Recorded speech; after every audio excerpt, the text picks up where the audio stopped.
viewers, wherever you are, hello and welcome to this new episode of your program, Spectra. The Arabic language is one of the most ancient Semitic languages in the world and is one of the oldest languages in the world by and large. The Arabic language is the mother tongue of about 400 million people living on this planet, and is also the mother tongue of about 600 to 700,000 Canadians living in Canada today. So what is the status of the Arabic language? What kind of support does it need to survive and to flourish in the future? To shed more light and to delve deeper into the crypts of this subject, I'm really delighted to be accompanied by two very distinguished guests. First one is Reham Taima, who is an entrepreneur, a publisher, and a writer. And the second one is Lina Eldessouky, who is a writer, and she gives her time and dedicates a lot of her time to reading books to young generation. Both Reham and Lina, hello and welcome to the program. Thank you so much for your invitation, and we're so delighted to be part of it. It's a real delight having both of you here. It's a real pleasure. Thank you so much. Thank you. And to start off, Reham, how can you assess the status of the Arabic language today in Canada? Well, since I'm relatively a newcomer myself, so I've been in Canada for the last 7 years of my life. And so far, since I moved in 2016, I realized that Arabic was not really, in the picture by all means. So I did realize that there is definitely something in there regarding the picture of the Arabic language, the literature, books, and all the stuff. Gladly, in the past 2 years, I've seen a slight progress in terms of the existence of some Arabic books, some bookstores here and there, and some publishers too. So this is for me kind of the light of the progress and probably growth for the future opportunities for Arabic expansion. And lately you took an extremely courageous move, or actually a great leap for the Arabic community here by starting the first Arabic book exhibition here in Canada. And some people perceive this as a leap in the dark, really, as a major risk. So tell us about this extremely courageous and brave move of yours. Thank you so much for defining it. By all means, it's a courageous movement, and this is my nature as an entrepreneur. So it's part of the entrepreneur's life to take risk. And yes, there is risk in that. However, there is a passion, there is a kind of great vision behind it, and great love towards my roots. So I can summarize the way how I really thought about starting this project. I'm calling it a project. Definitely a project, because project needs to be studied, projects needs to be assessed, projects needs to be gone through feasibility studies and really in-depth studies, and that's exactly what I have done.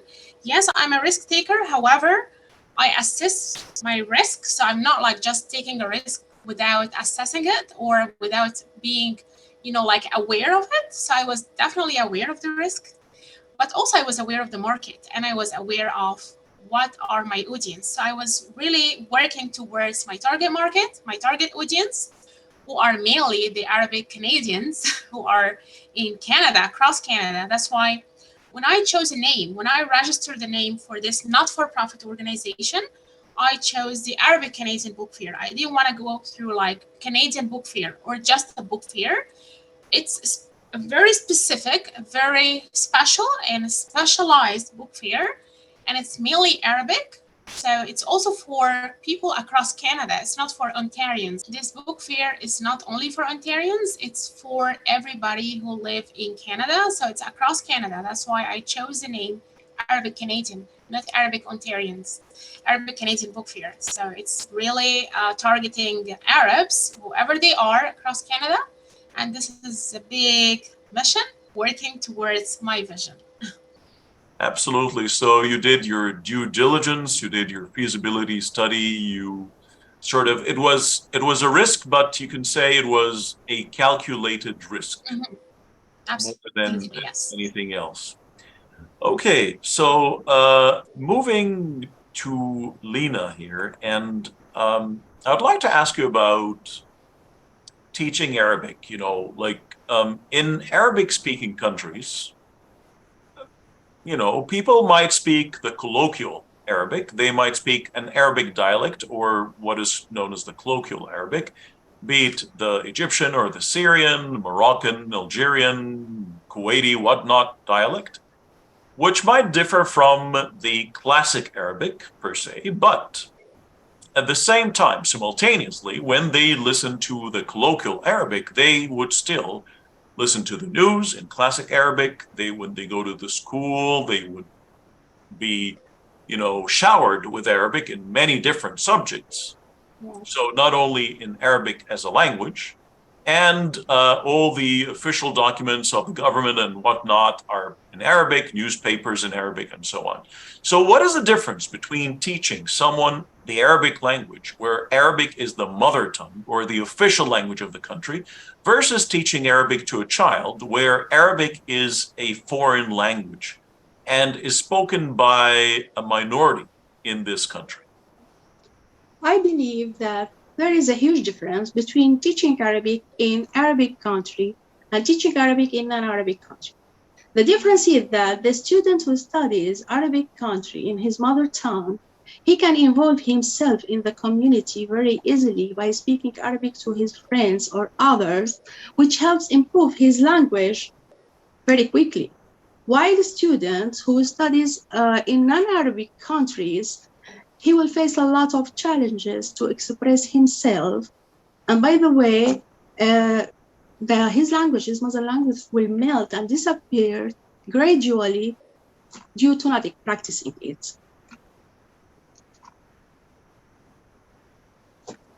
Okay, now, this is definitely a big difference here, and there's like it's an entirely different game. It's Exactly. a big game changer, really, when you're living in a foreign country than when you're living in a country where the Arabic is the mother tongue. And I'd like to ask a very similar question to you here, Reham. Like when you're organizing a book fair in an Arabic country, it's not something that is out of the normal. It doesn't really stand out because people organize book fairs every single day almost in Arabic countries. And that's no big deal. But the real big deal is when you organize an Arabic book fair in a country that has a population of 40 million and has the first official languages being English and French. Well, Arabic is only spoken by about 600,000 or 700,000 maximum. So what is the difference here, really, in between, you know, organizing a book fair in both different situations? Yeah, I totally agree. Like, it is different and it's not the same. It's not the same way if I would have organized it in Arabic-speaking country, because definitely Arabic is the first language, so it's something very normal. However, Arabic is not the first language, and it's very quite rare, like coming to the majority. Even talking about what will be the most spoken language after English and French, we will find out Chinese, we will find out different languages. And Arabic is not really on the top list.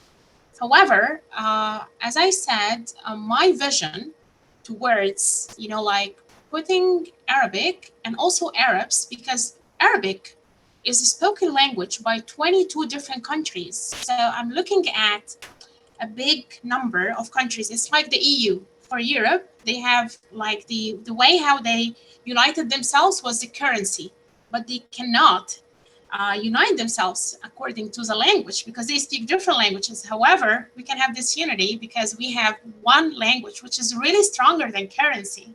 Because even they can, one time they can say, you know what, I don't want to take this currency anymore, and it happened. But how about the language, which is the main mean of communication? And this is the main reason, and I see it as a great necessity having this book fair in Arabic. However, challenges were really great and obstacles were more. In terms of the government itself, it's of course not really supporting at this time. However, moving forward, I'm expecting that I will get support from the Canadian government in terms of getting fund or grant to support this initiative because it's a not-for-profit and I cannot finance it, everything like 100% out of my personal pocket or my personal savings because this is not feasible. And this is not the way how book fairs are really run across the world, all over the world. They are not for profit and they are usually supported by Ministry of Culture, Ministry of Education, ministries. So they are supported by the government and they cannot be supported only by an individual or an entrepreneur. So this is not the case, but it happened because it's the first edition. So it's an obstacle. It was a great obstacle, the lack of finances.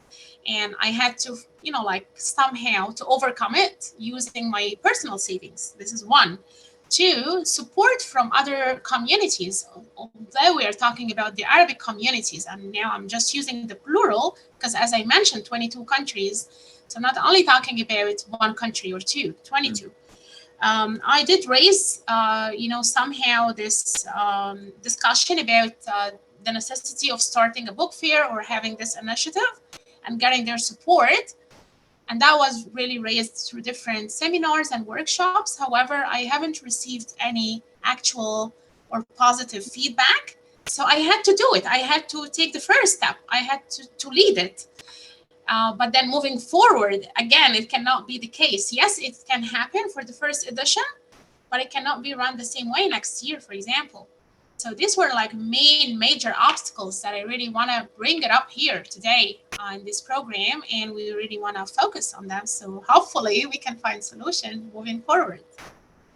Somebody watching us here, like who might be a little bit misinformed, I'm afraid, might say, like, why the big fuss here? Why are you talking about this so much? And might ask me, why are you interviewing those people here? Like, what's the big deal in a book fair? Like Rehama here is just talking for her personal fame and glory. Like she wants to show that I'm this and that. How can a book fair help really in spreading the Arabic language?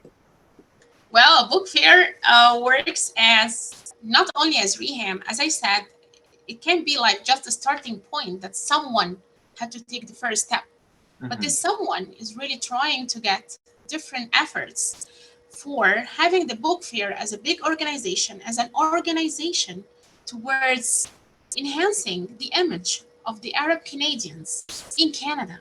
Because mm-hmm. we are putting the Arabs here in different level. We are putting the Arabs as producers, not as consumers. Producers of what? Of intellectuality, of having the creative content here on this land. So mm-hmm. this is, I think, it's worth it. And we're just trying to change the image and being more interactive and more productive. And so in terms of visitors for the book fair, were they all people from Arabic origin? Did you get any visitors who are like Arabs or people who did not have an Arabic origin? Well, so as I mentioned, since it's really specialized book fair and it's mainly like, I know when I did my study, it's mainly the target audience is Arab. So like it has to be an Arab person or someone who's interested in learning Arabic. So yes, the answer is yes. We got like numbers, they usually talk louder. So 80% of visitors, they were of Arab origin and 20% they were non-Arab origin. However, they are interested in learning Arabic and some of them, they are current students at different universities and faculties who are really learning Arabic language or Arabic literature. So the answer was 80 and 20. Yeah, so 1 out of every 5, that's a Yes, yes, respectable number, absolutely, for a yeah, start. I exactly. believe that's a really promising start. And going back to Lena, like if I would ask you, when you're teaching like Arabic through, you know, reading stories to the youth and the young, what obstacles are on the way? What kind of impediments, things that you might stumble and, or hold you back? What kind of obstacles do you have, and what kind of support do you need for these obstacles? There are many obstacles that we face here. For example, Arabic schools are pretty costly and many families cannot afford that. To overcome this, I highly recommend that we communicate with these schools about the ability to make a discount or to reduce the amount of money because this will encourage the families to send their children to school to learn their mother tongue. Another obstacle is that the number of Arabic schools is few in comparison to English books. I would recommend that we increase the number of Arabic books in the library and have them available everywhere. And make more Arabic books fairs in all the city in Canada. Also, there is another obstacle, which is considered the main reason why children cannot speak Arabic very well. And this is the neglect parents. Parents have a powerful impact on their children. It will become more difficult to teach their children Arabic. And to overcome this issue, I recommend that parents spend more time with their children and read Arabic stories for them so they keep their Arabic fresh always. In addition, parents should encourage their children to speak Arabic all the time at home. Yeah, that's a great prescription, I would say, for parents to really, keep this in mind all the time. Yeah. And going back to Rehan here, like the Arabic community, people in the Arabic community very frequently say, we'd like to connect to our roots and would like our children to speak in Arabic and to be very much connected to their cultural heritage and whatnot. But, actions speak much louder than words, really. And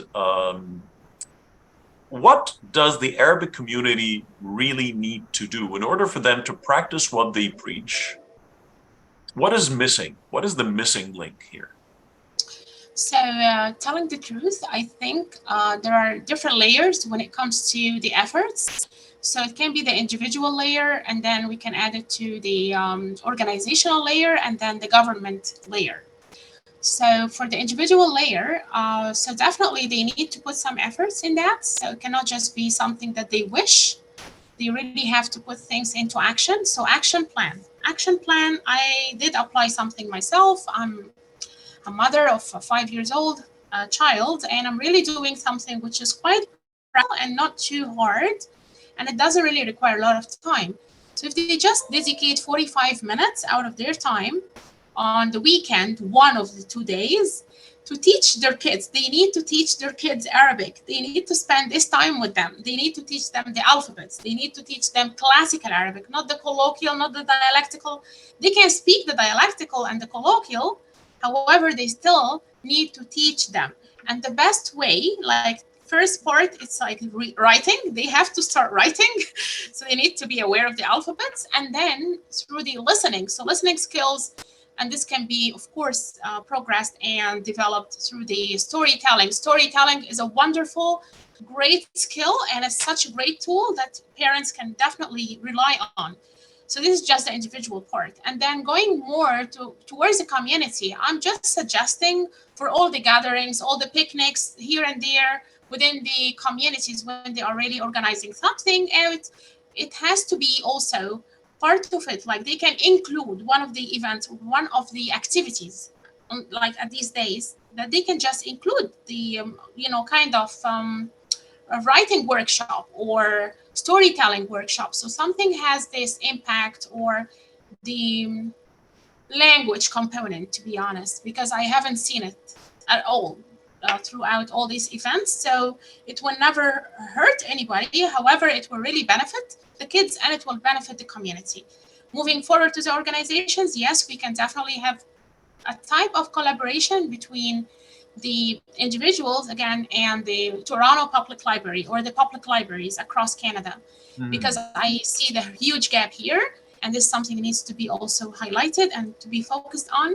Last but not least, the government level, and here I'm talking about not only the Canadian government, but I'm talking about the Arab countries, cultural attaches and offices who are here, so they can definitely organize something, organize sort of events, organize sort of workshops across the country to help the younger generation and the older generation. Did you try to approach any of these attaches or? Absolutely. I'm on a tour.